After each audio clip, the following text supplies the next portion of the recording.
এতদিন যা ছিল কূটনৈতিক ইশারা ইঙ্গিতে কথা, এবার আর কোনো রাগ ঠাক না রেখে ট্রাম্প যেন লজ্জার মাথা খেয়েই বলে ফেললেন ইরানের তেল চান।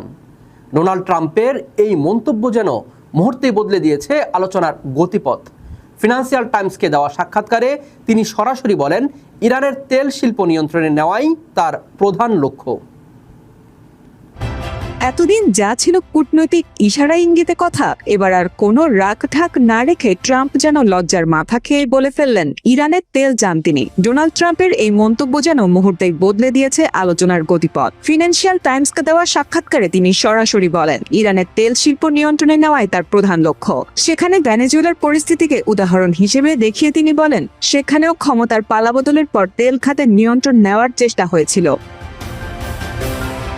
এই বক্তব্য আসে এমন এক সময়ে যখন মধ্যপ্রাচ্য জুড়ে ছড়িয়ে পড়েছে যুদ্ধের আগুন। বিশ্ববাজারে তেলের দাম বাড়ছে লাফিয়ে। এক মাসে ব্রেন্ট ক্রুডের দাম ছুঁয়েছে $116, যা সংকটের গভীরতায় ইঙ্গিত দিচ্ছে।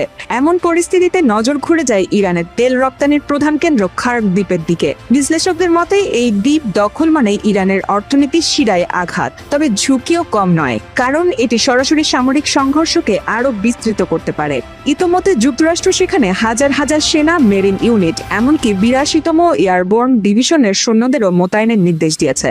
ফলে বোঝা যাচ্ছে মাঠের প্রস্তুতি এখন শুধু কথার মধ্যে সীমাবদ্ধ নেই। তবে যুদ্ধের পাশাপাশি চলছে কূটনৈতিক খেলাও।